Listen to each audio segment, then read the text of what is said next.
in company after company, including the ones I worked in, and you heard some of the names, the way we build products looks something like this. We start with a strategy, takes a long time to plan. We move to a roadmap, projects, and then execution. And surprise, the execution is agile. But guess what? Nothing is agile about this picture, because if we find new information here, we're definitely not going to go all the way up and replan, right? We just keep on launching what we had in the roadmap. So maybe that's not a problem. Maybe it's a good system. How many of you see yourself here? How many of you have experienced this sort of? Quite a few. All right, good. So I have to tell you, this is probably the worst way to do products. How do we know this? For one thing, we never actually execute according to the plan. We're always late. We always have new ideas coming. And if you actually look at the results, what are we able to achieve? How much are we improving the lives of our customers or the business? It's very marginal. So something about this planning process that is very expensive is not working, I'm sorry to say, this plan and execute cycle. And why is that? The key reason is that we are trying to solve a very complex problem, like which of these 10, 15 ideas is going to help us achieve the goal. It's complex, it's ambiguous, things are not as they seem. We always have either too much or too little information, and we need to decide under time pressure. You know, we have the strategy offsite, we have to close the roadmap by the end of the year, and every psychologist you ask will tell you that the tool we use, which is our brains, our judgment, is simply not crafted for this. Our brains were designed for other problems back in the days in the savannah and the lions and all of this stuff. So when we're confronted with this sort of problem, we start using biases and heuristics and all sorts of really terrible ways to make decisions. Mostly opinions. Whatever feels right to us is what we choose. And even as a group of people, if we sit in a room, a group of smart people, we introduce small biases like groupthink and politics. Not in your companies, but in some companies there are politics, I have to tell you, and it affects the decisions. So the hippo and all this good stuff. So what do we do about this? So the good news is that in the last 10, 15 years, we started getting a lot of tools to do research. We now know how to do user research, and most of you are doing user research or starting to have user researchers. We do data analytics and data science, and with the internet and all this information, we can do market research much more effectively. And this is great news because it means we can now have evidence. Evidence is facts and data that either support our view of the world, our assumptions, or refutes it. And there's a lot of knowledge and history about how our judgment, reinforced by evidence, becomes super powerful. Medicine, law, and science, all of them recognize that just trusting our judgment, just our opinions, is not enough. But if we combine these two things together, we get a super powerful system. And that's where we are today. We're trying to move product development into this evidence-guided mode. And that's what I teach. That's where I spend most of my time. That's where most of the presentations you saw were about this topic, essentially. It's not something I invented, of course, but this is the system I like to use. It's called GIST: goals, ideas, steps, and tasks.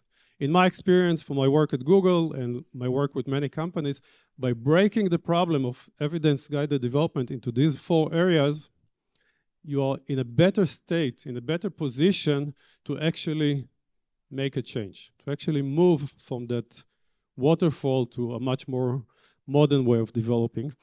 And this is the topic of my book that I mentioned earlier.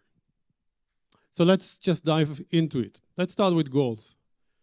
Goals obviously are supposed to indicate where we want to end up. What are the achievements that we want to get at? What are we trying to achieve? Unfortunately, in a lot of companies, that's not quite how it works. The goals are either about output, what we need to build. There are many, way too many goals, and often there are misalignment with each other. So this discipline or this silo has different goals than the other. Evidence-guided companies attack this problem by using models. And there are many types of models to help us kind of understand what are the moving parts in the business, in the life of the user, and understanding what are the connections, what's the priorities, where should we start. I'm going to show you just one model out of many that is very useful and very applicable to a lot of companies, and that's the value exchange model. So fundamentally, every organization needs to do two things: deliver value to the market, and by delivering value, I mean addressing their needs at a reasonable cost and capturing value back. What kind of value can we capture? Obvious: revenue, profit, market share, brand recognition, data, attention. We have a lot of things. Just go to your finance team, they will show you spreadsheets after spreadsheets of business value we want to capture. But I would argue that picking one that is the most important, what I call the top KPI or the top business metric, is super important because that gives a lot of focus. This year, we need to achieve 250 million in revenue. This year is the year of profit. This year, we want to double our market share. It's a very important statement in order to create focus. But just as important, and maybe more important, is the other metric, the one that measures how much value we deliver, and that's often called the North Star metric, a super powerful concept. The North Star metric tries to measure or estimate the total amount of value we're delivering to the market. Sounds ridiculous, right? Here are a few examples. WhatsApp, for a very long time, measured number of messages sent per month. And that's because every message sent is a little incremental value. It's free, it's rich media. You can send it from anywhere in the world to anyone. It's much higher value compared to SMS, which for a lot of people is what they used before. So if in year one, through WhatsApp, 1 billion messages were sent, and in year two, 2 billion, we can roughly say that WhatsApp has doubled the amount of value it created. It's an approximation, but it's a very useful approximation. Similarly, Airbnb was measuring nights booked because it's a two-sided marketplaces, and the number of two-sided marketplace, and the number of nights booked is an indication of how well the platform is helping supply meet demand. And Amplitude, which is an analytics tool, is helping people find insights. So their North Star metric is weekly learning users, the number of users that found an insight in the tool that is so useful that they shared it with at least 2 other people, and these people in the organization consumed it. So it's a very powerful tool because it guides the product organization. We are very focused on delivering value as well as creating value for the company. Once you have these 2 metrics, you can start breaking them into sub-metrics because these are lagging indicators. They're very hard to work on directly. So you start creating layers and layers of sub-metrics, and you're starting to assign these sub-metrics to teams, and you're starting to create goals in a much more structured way. So if the team is working on something here, they know it's connected to the top goals of the company. It's very clear. The trick is to pick not everything, but a few that are the most important.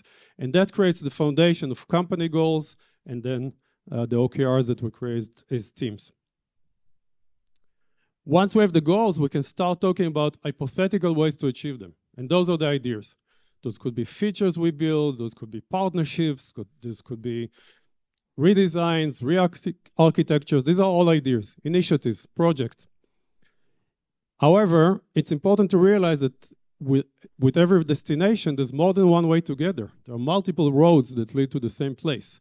So it's not just about picking the one and only idea, it's about evaluating more than one. And here's another fact about ideas. They come all the time and from every direction. So, of course, your stakeholders, your managers, your users and customers will give you ideas. You can find ideas through research, various forms of research. You can do hackathons. You can track the competitors. And these ideas, they're not waiting for you to do the double diamond. I'm sorry. If a stakeholder comes and says, I need this feature, you cannot come to them and say, right now we're in the evaluative phase, come back to me in 3 months. That's the way we're working. We need to constantly deal with these ideas and to prioritize them. So I'm sorry if I'm disagreeing with some of the former speakers, but I think idea prioritization is crucial. Of course, you can do opportunity mapping, you can do user research. These are very important things, they're very useful, but at the end of the day, you need to deal with ideas. So how do we do this? First, we need to recognize that most of the ideas we will collect will not work. How do we know this? Through A/B experiments. Ronnie Kochavi is a very famous data scientist. He ran thousands and thousands of A/B experiments in the companies he worked in, and he also worked with many other companies.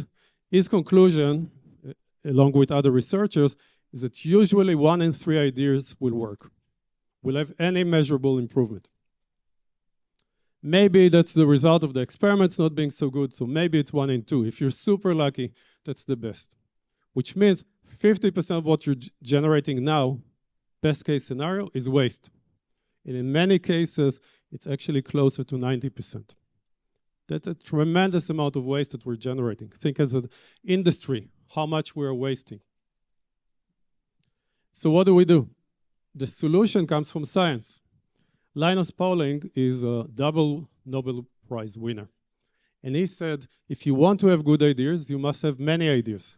Most of them will be wrong, and what you need to learn is which to throw away. It's very simple.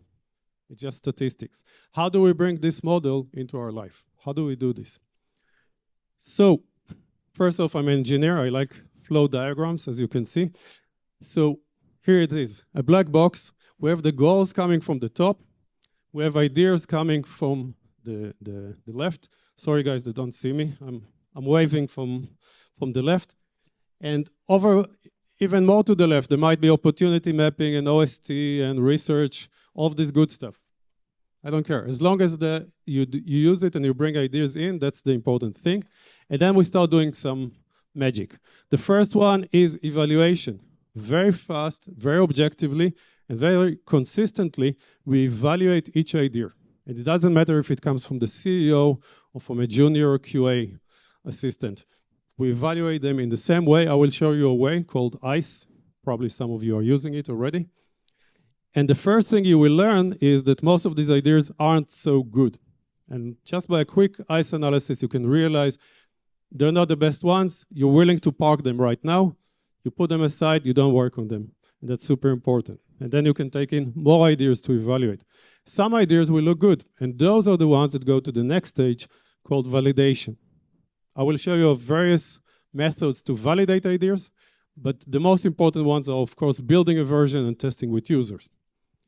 And then we get what's called evidence. We get results that confirm or refute our assumptions, and based on that, we can reevaluate the ideas.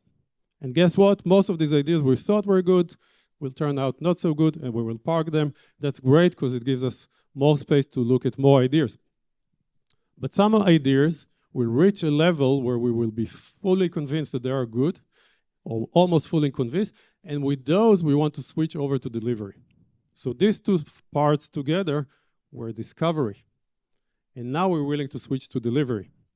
And then we will launch some things, far fewer than the ones we started with, but the chances that these launches are of high impact are much, much higher because we filtered a lot of the bad ones, and we also improved in the process the good ones. We had a lot of room for iteration. So that's kind of the mechanism of product discovery. Let's look at an example just to make this a little bit clearer. So say you're working on a product that is a customer relationship management system for small businesses, helping them support their clients or supporting them, giving them information about opening hours, what's on today's menu, stuff like that. However, retention is not so good. We're seeing a lot of customer churn, and in our research, we find that some underserved user needs. For example, these people are super busy. They don't have the time to answer every single customer request. This is taking a lot of their time on WhatsApp, on email. So we want to offer them a cool feature that will help them. And someone comes up with this feature. It's obvious. It's the chatbot. Let's build a chatbot that will step in and give some of the answers. The chatbot will answer what are the opening times, what's on today's menu, etc. Simple, beautiful. Everyone's excited. Management loves this idea. They want to launch it. The engineering team loves this idea. They want to build the machine learning model. It's super hot. You're the product manager. What do you do? If you're like me for most of my career, you say yes, because it's in the consensus. You don't want to go against the consensus, right? It's not fun. So you build it. And guess what? What will happen? 18 months later, you will realize whether or not it was a good idea, right? Maybe there's a better way. Let's try using this evaluation validation method. So the first thing we do is we start to evaluate this idea, and again, using ICE. I'll explain to those who don't know it. Here's the idea, chatbot. The first question we ask is, what is the impact on the goal? The goal is customer churn. There's probably a target here. And it's a number in the range of 0 to 10. 10 is like the most impactful idea you can ever imagine. 0 is no impact. That's pretty clear. On this scale, just based on our gut feeling, we think it's a 9. It's a game changer. The chatbot will revolutionize the game for our customers and will keep them in using our software, right? So it's a 9. How hard or easy is it to implement? Easy is like the opposite of effort, between 0 and 10. 10 is super easy, 2 weeks, the whole thing is out, and 0 is like, or 1 is extremely hard. And we're talking not about the first experiment, we're talking about building the whole thing without experimenting and launching. Just a guesstimate. So we think it's not going to be super easy, it's a 3, a 9 and a 3. All right, we've done part of ICE. Still looks good, right? High impact idea, not so easy, but probably worthwhile the cost. Let's build it. What are we waiting for? Well, wait. There's another part to ICE, and that's the most important part in my mind. That's called confidence. Confidence is asking the question, how sure are we that it's going to be 9 and 3 and not some other numbers? How sure are we about these numbers? How do you answer this question? I found that there's only one. To look at what supporting evidence we have that these are actually going to be the impact and the ease. And that's a pretty hard thing to evaluate, so I created this colorful tool called the confidence meter. Anyone saw this before? Raise your hand if you encountered it. All right. It reached Italy, but not in a big way. Okay, good. So basically, it works like a thermometer. It goes from very low confidence, which is here, this blue area, all the way to full confidence, which is here. You see the numbers from 0 to 10. And there are 4 areas. Again, apologies to the people who don't see me. The upper right corner, this dark blue area, is all about opinions. Your opinion, the opinion you express in a pitch deck, the opinion of the industry right now, is there any buzzword associated with this? All of this gives you a maximum of 0.1 confidence out of 10, because opinions don't matter that much. This lower right part is about doing some analysis. Maybe you do a review, a structured review with your team and with your managers, stakeholders, expert. Maybe you do some estimates and plans. That brings you up to around 0.5. Next is about finding data. And it could be anecdotal data. And this is data you can find in your user research, in your logs, or in your by looking at competitors. Or it could be what I call market data, which is much larger sets of data based on surveys or deep competitive analysis or things like that. But then, in order to go into medium and high confidence, you need to start testing the idea, building versions of it, and putting it in front of users. And there are different levels of confidence you get. But really, to get to full confidence, you need to launch it and see what happens. All right? That's the way it works. Let's look at our idea and ask ourselves what level of confidence we have. So again, the chatbot, supposed to help people support their customers. What do I have going for it? Self-conviction. Do I think it's a good idea? Let's say I do. All right, the person who invented this idea thinks it's a good idea. It's just 0.01 out of 10. Why is that? Because behind every terrible idea that ever was, someone thought it was good. It's a really weak form of evidence. Next, pitch deck. I did it. It's very convincing. You can do a pitch deck for every terrible idea. A pitch deck is just like a slide deck that explains why this is a good idea. Thematic support. Chatbots. Is there a buzzword around chatbots? Absolutely. That's the hottest thing right now. So 0.05. Others' opinions. I did a review with my managers, with my team. They all love it. 0.2. Estimates and plans. I haven't done yet, so I don't have this supporting evidence. One competitor has this feature, so that gives me anecdotal evidence. It's here at the bottom. So that's 0.5. And looking up the scale, I don't have any other things. I don't have a lot of data. I haven't done tests. So basically, that's where we stop. So my total confidence, by summing it up, is 0.79, which puts me at low confidence area. What does it mean? If we look now at the numbers, this is a true story. We think it's a 9, we think it's a 3, but we have very, very little confidence that it's really 9 and 3. Very little evidence. Do these numbers matter? Not really. Don't be fooled to think that this is the numbers are the goal here. The goal is the discussion that will follow. Now you need to talk to your managers and your stakeholders and tell them, what do we think we should do with this idea based on these numbers? And there could be one of a few decisions. We can decide to park it. We can decide to go ahead and build the whole thing to switch to delivery, which is probably going to be a mistake given how little confidence we have, because we don't know. Or we can decide to keep testing it, which probably is the right decision in this case. So let's go for this. So there's a lot of ways to test an idea, to validate it.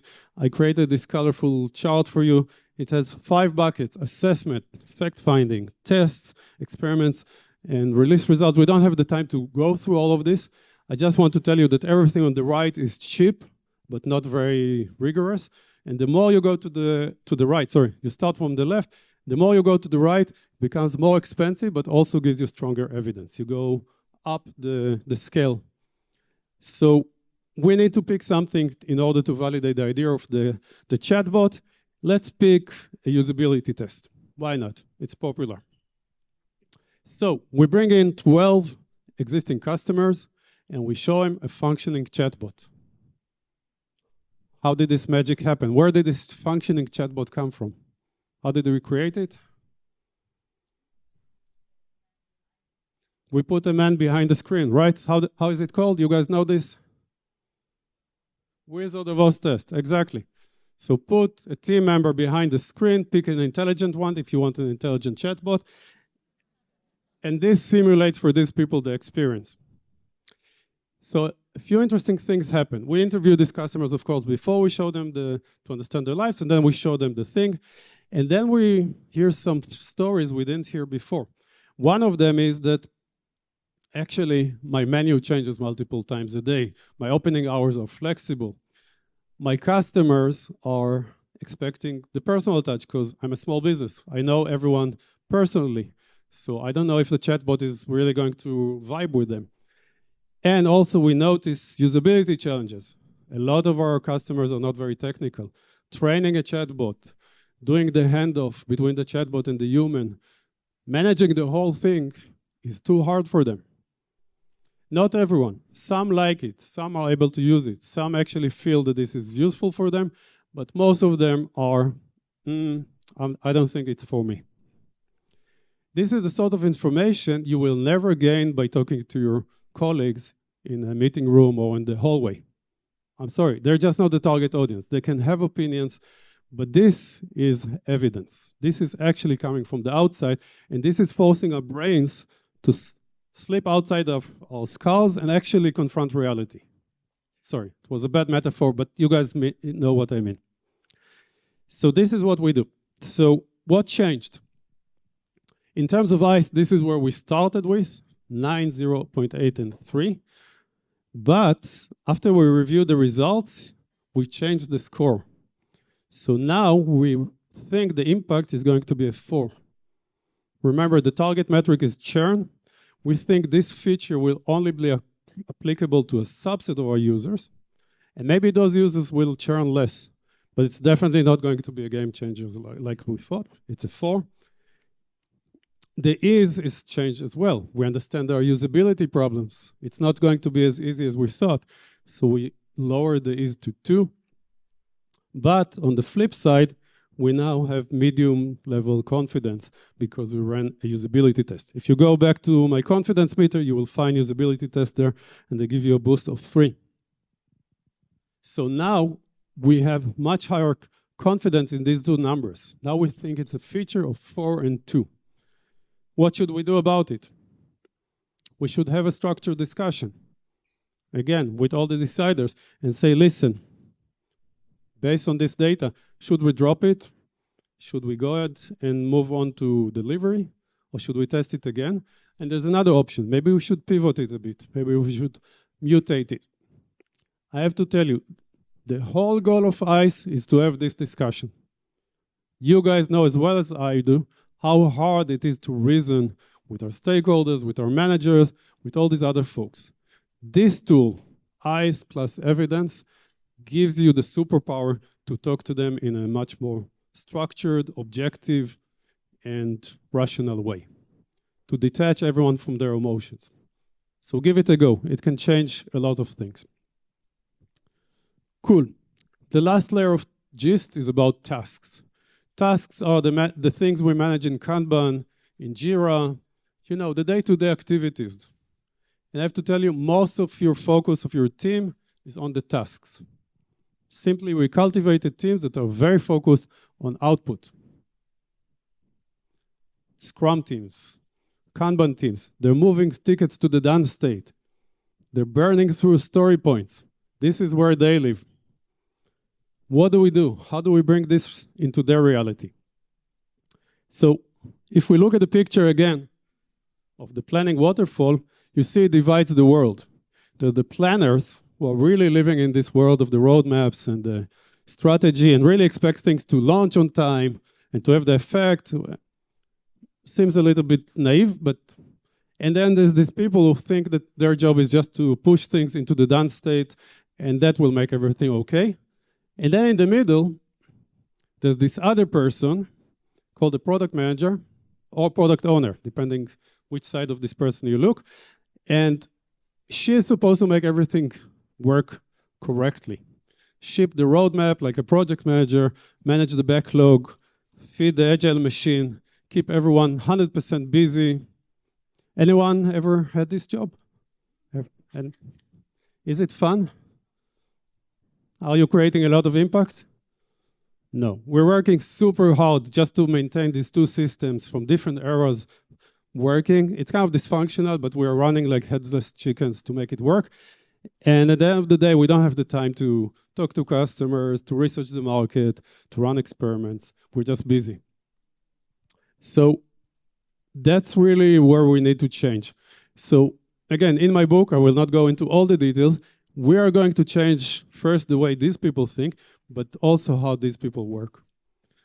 And basically what we are trying to do is to bring them all into the same page. All of them, instead of just focusing on the roadmaps or their tasks, should have this view, which is much more nuanced about the product. The goals is a discussion that everyone has to have, not necessarily the junior engineers, but your stakeholders, your managers, the team leads. We all need to agree on the goals of the team. They should be derived from the goals of the company. This is a super important place to involve them. They should really agree. These are the 3 things that the team needs to achieve. But later, collecting ideas and evaluating them, that's a job that stakeholders and managers don't have the time or the skills to do. So we want to get to a point where most of the ideas that belong to a team are collected and evaluated by the team. Mostly the team leads, the trio, the PM, engineering lead, and UXer. But very transparently, just as we saw, with ICE, with explanation why we're testing this idea first, not the other. ICE is not about choosing ideas to launch, it's about choosing which ideas to test first. And then below that, this layer is super interesting for them, the steps layer. A step is like an experiment. So every time you run an experiment, you want to share the results. Remember that chatbot that we were so excited about? We ran a usability test, and guess what? Here are the results. What do you think? They love it because it's transparent, because they understand how you work towards business goals, right? Towards reducing churn. it makes this whole process that today is very black box for them. They don't understand what all these agile iterations are about. But this makes it very clear to them. And if you are transparent, there's a better chance that they will trust you and delegate some of the decisions for you. And that's a key point. Without trust, almost nothing will happen. And today I see a lot of mistrust between these people and these people in both directions. On the flip side, the developers, the engineers don't need to live just at the bottom. They can see the steps, they understand these are projects that they need to deliver, and it's their job to be discoverers as well as deliverers. They see the ideas, and now because we're testing more ideas, they can contribute ideas too. And they should understand that they're responsible for the team goals as much as the PM. So that's basically the model. If you're interested in more, almost everything you saw is downloadable. The gist board, which I haven't shown you, but the confidence meter, the different validation techniques. You have my book, which goes into details, and the slides, which you can download. That's it. Do we have time for questions? Thank you, Itamar.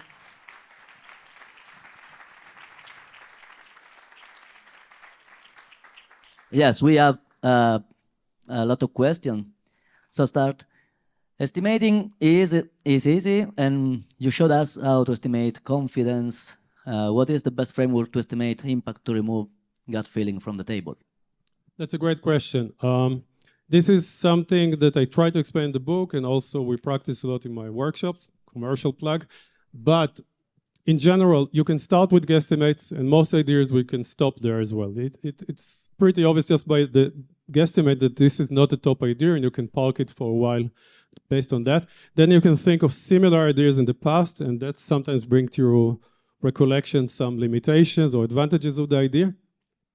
But then a very powerful technique that I encourage people to master is what we call the back of the envelope calculation, breaking the guess of impact into sub-guesses and doing some sort of analytical business model, very small one.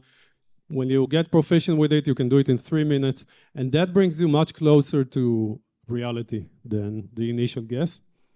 And of course, the more you test the idea, the more you talk to customers, the more you evaluate it, the better your impact assessment will be. So those are kind of the ways. How much time should you devote to product discovery before you switch to delivery? Oof, my favorite question. This always comes up. I'm surprised it's not number one. So this question hides kind of an assumption that we do this for a couple of weeks and then delivery, or that we don't have time for this, really. We need to deliver stuff. So tell us how much to put away for this. We can negotiate it with the managers, and after that, we'll do the delivery. And I have to tell you, this is far more important than the delivery, or at least as important. Why is that? Because in a world where 80% of what we develop, 60% is waste, it's much more valuable to deliver the right things than to deliver 5% faster. The arithmetic is very simple. So you want to spend on this as much time as you need. However, it's not equal for every idea. A simple idea that is not risky, you can spend very little on it. Sometimes just the expert opinion is enough. Launch it, test it with other ideas, don't bother. You cannot test everything. An idea that is cheap but risky, don't be tempted to launch it just because it's cheap. Run it through a high confidence test, like an A/B experiment, or early adopter program or something, and then launch it, or switch to delivery. An idea that is big and risky, you want to take your time, because you don't want to rush into committing yourself to something that is going to waste a lot of time and energy and still deliver no value. How usability test validate that the feature reduced churn? How does usability test validate that the feature reduced churn? It doesn't validate directly, one-to-one. But when you talk to the customers and you interview them and you validate the assumptions that you have about their lives are met, while you see them using the thing and talking about it and saying what comes to their mind, it helps you validate the assumptions in the idea, some key assumptions. And by validating these assumptions, you're improving the odds that this idea will work and get these people to use this thing and be happy about it. It's not one-to-one. There's a jump between assumption validation and actually seeing the idea work, but that's the closest thing we have to actually testing it. Yeah, I like this one. Why start with ideas and not problems? Yes, great question. So I tried to allude to this at the beginning of the talk. If you like to work in this way, first off, I would not start with problems, I would start with goals. Think what you want to achieve. Then do your research. Absolutely understand what are the problems. By the way, the word problems is a bit out of fashion. We're talking about underserved user needs today, because problems, for various reasons, is not the right word. But I have to tell you, when Apple discovered multi-touch, it wasn't about fixing any user problem. It was, here's this crazy new technology and what can we do with it? And it turned out to create this amazing, perfect device at the end of the day. So don't assume that every good idea will come from a user problem. This is sorry to say this, designers, the design thinking view of the world. Start with user problems and that will lead you. There's a million other ways to find good ideas. Use all of them. What are the main challenges for adoption of evidence-guided? Well, I don't have to tell you, but company mentality. You need to get a lot of people to change the way they think and the way they work. So this is a huge, huge challenge. I try to devote an entire chapter to this, but I wish I could say there's a foolproof way to achieve this. Another thing is the assumption, a lot of misconceptions, like the misconception that this is going to be much slower or not very useful. The fact that it changes power dynamics in the company. Instead of the founder knowing everything, now the founder needs to be challenged too. So a lot of hoops to jump through to get this to work. Many PM coaches suggest to test assumptions instead of ideas because it's cheaper and faster. Why do you think it's more effective to test the whole idea? I don't think I said this exactly. I said you should test the assumptions in the idea. So I think we're in agreement. Okay. This is a big change. Should you do it all at once or stage it? When adopting inside the company, I assume, definitely stage it.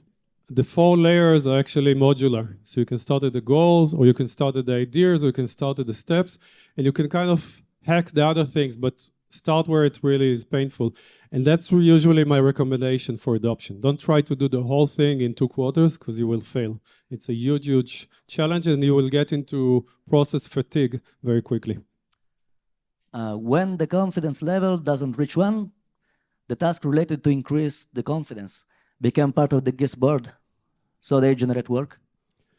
So I didn't explain what the GIST board here is. So it's a way to manage the entire work, the entire flow. But when the confidence level doesn't reach 1, yes, we need to do work. We also need to fix bugs. We need to do other things.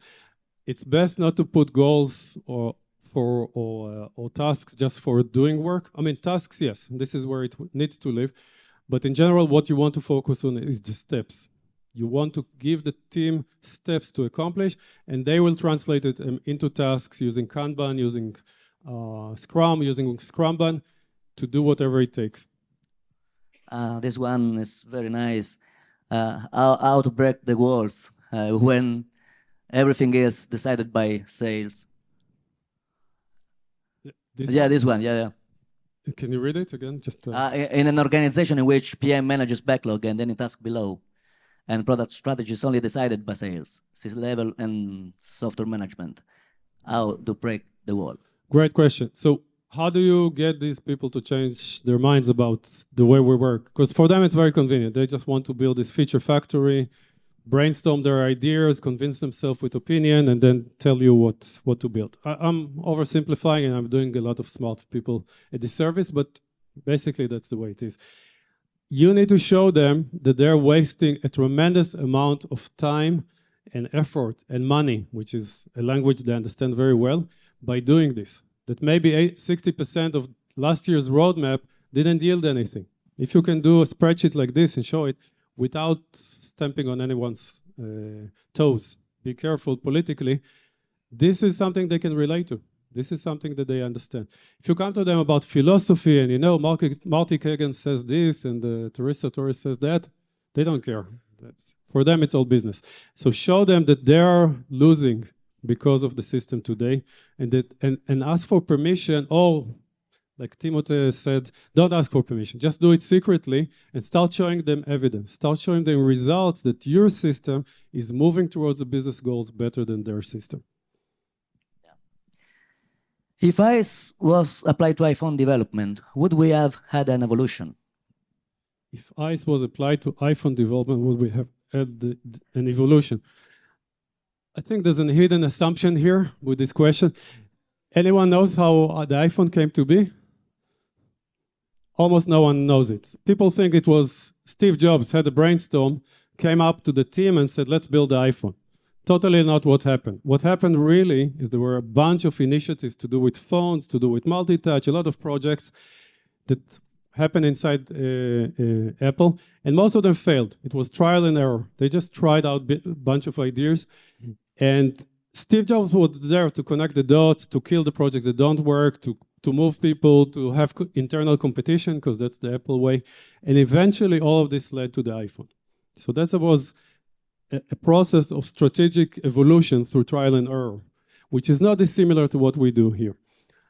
I wouldn't say that ICE is necessary in this case, because you have few ideas and they're very big and very risky. So I think testing and all of these other methods that we saw, confidence, validation, could have helped. Maybe save them some time and reach the iPhone faster, but it's really impossible to say in hindsight.